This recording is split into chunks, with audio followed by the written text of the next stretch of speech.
Kami sudah muak dengan hukum yang selalu dikakangi demi nafsu kekuasaan, Prof. Padahal, Prof, yang perlu diingat, Bung Karno pernah mengatakan, aku bukan apa-apa tanpa rakyat, aku adalah penyamping lidah rakyat. Dan kami berharap, Prof, di tangan Prof Mahfud nantinya, marwah dari rakyat untuk rakyat bisa dikembalikan, Prof. Karena kami berharap Indonesia mutlak dari rakyat untuk rakyat, bukan dari penguasa untuk penguasa. Jadi kami berharap di sini dan kami yang hadir di sini, Prof, tetap membersamai, Prof, tetap mengawal, Prof, demi keberlangsungan negara yang lebih baik. Bagus, Ali. Terima kasih, Prof. Ali dari mana? Ali di mana, Ali? Saya Institut Teknologi Dirgantara Adi Cipta, Prof. Aduh, penerbang ya. Penerbang, bagus. Ya, bagus. Banyak orang yang mengatakan sekarang ini rakyat sudah muak dengan situasi sekarang, tetapi banyak yang berpura-pura tidak muak karena selalu di dalam keadaan mencekam. Sudah banyak kata muak itu ada di mana-mana sekarang, terutama di medsos. Nah, kita tidak boleh membiarkan situasi muak ini terus berkembang.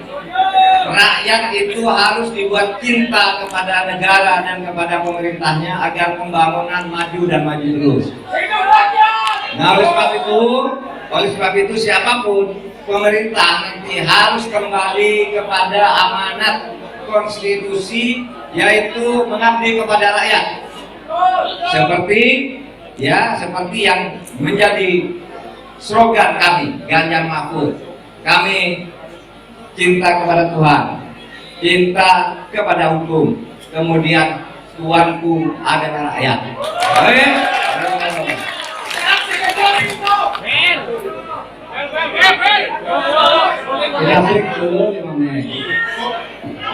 Ayo Alif, selfie.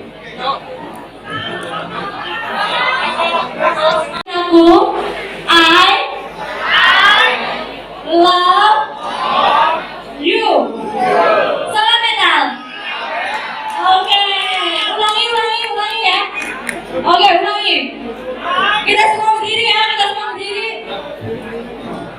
Oke, teman-teman, kita mulai ya. I love you. Salam metal.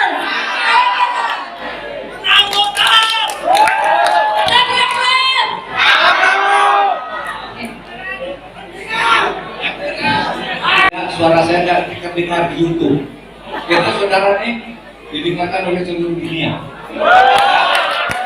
Ada di Amerika yang berada di Jakarta, telepon.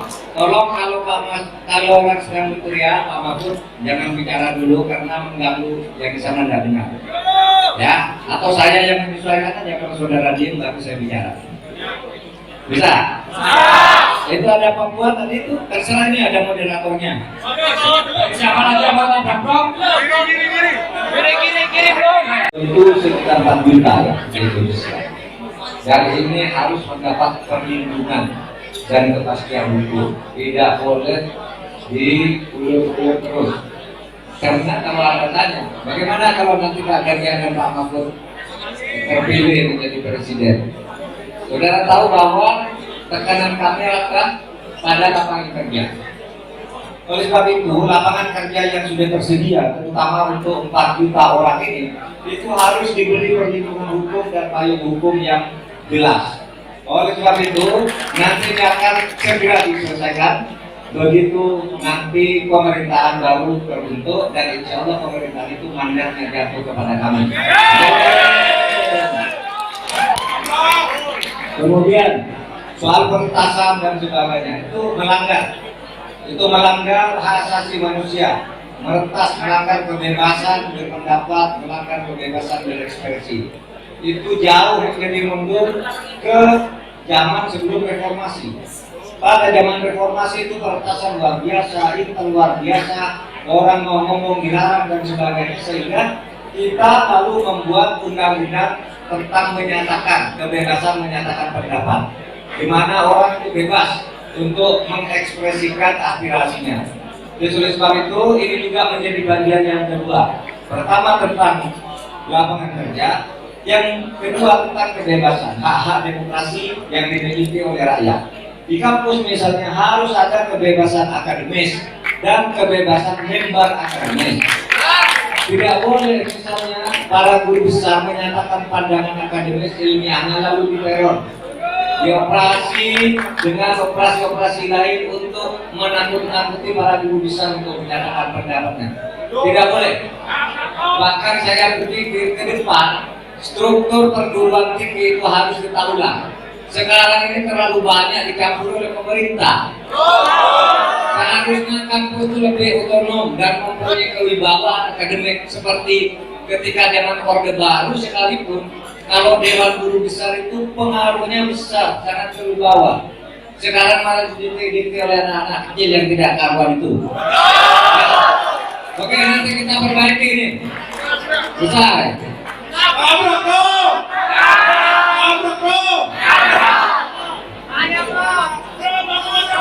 Ini sopir dari kerojol tetapi punya wawasan yang bagus. Ini namanya Andi. Ini betul. Yuk, Andi. Iya, selesai.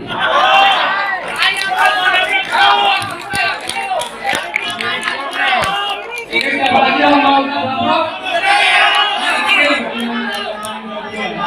Sama terus kok. Kiri kapan? Di dalam program yang dijabarkan dari visi dan misi dan itu ada satu program yaitu segera menyelesaikan rancangan undang-undang masyarakat adat. Ini nanti yang akan melindungi secara lebih tegas hak atas tanah. Karena sebenarnya tanah-tanah adat itu bukan hanya Papua yang sering diklaim, sering dikaplok oleh investor-investor yang tidak jelas. Tetapi di Riau, di Kepulauan Riau, di Sumatera, di Kalimantan sama banyak. Dan itu salah satu kunci utamanya adalah rancangan undang-undang masyarakat adat yang nanti akan melindungi hak-haknya dan cara mengaturnya. Kalau nanti Pak Mahfud, Pak Ganjar terpilih menjadi wakil presiden dan Pak Ganjar presiden, apa yang akan dilakukan?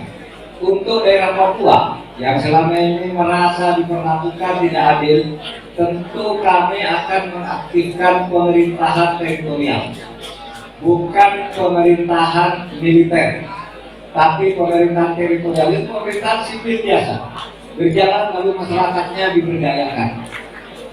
Adapun gerakan-gerakan bersenjata yang sifatnya liar akan diselesaikan berdasar ketentuan hukum di bidang penegakan hukum, bukan hukum di bidang militer, agar tidak terkesan terjadi militerisme.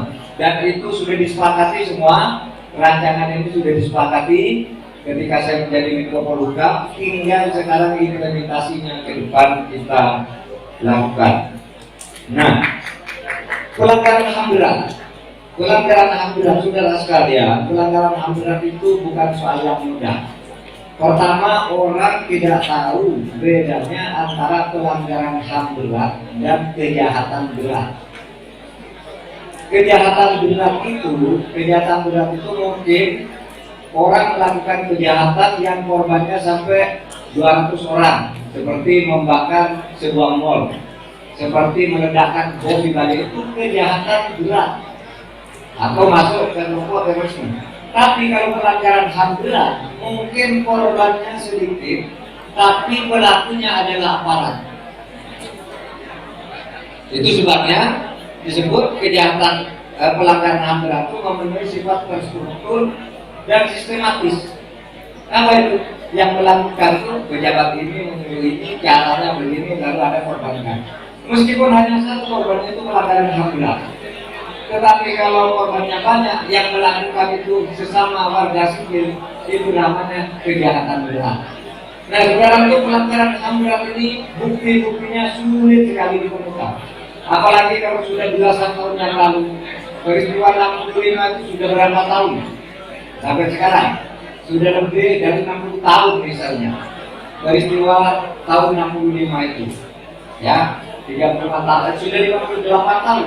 Buktinya sudah tidak ada, pelakunya tidak ada. Di dalam hukum pidana itu, siapa yang menjadi hukum adalah pelakunya. Melakukan apa? Pembunuhan dengan cara apa? Senjatanya apa? Umurnya di mana? Jam berapa terjadinya? Ini semua sudah tidak ada. Sehingga pelanggaran HAM berat ini sekarang saya sebagai hukum Menko Polhukam itu mengambil langkah.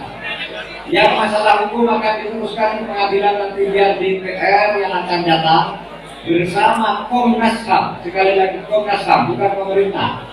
Komnas HAM, DPR, dan nanti Kejaksaan Agung itu untuk menentukan langkah-langkah hukum. Tetapi yang korban sekarang ini sudah mulai kami tuliskan lebih dulu haknya, bukan pelakunya, korbannya. Misalnya di Aceh, di Papua, kami datangi, kami korban apa, tahun berapa, apa yang diperlukan. Di Aceh itu ada perlu rumah, keluarganya perlu rumah, kita kasih rumah. Kamu perlu apa? Pak, saya jadi pelanggaran dom di Aceh ini kaki saya sebelah putus, saya tidak bisa ke sawah lagi. Kamu minta apa? Saya minta sapi 2 Pak, kita kasih sapi 2. Masyarakat ini apa dulu ketika terjadi dom dari operasi militer di Aceh? Pak, masjid kami rusak, kami bangun masjidnya. Itu korbannya, pelakunya terus kita cari.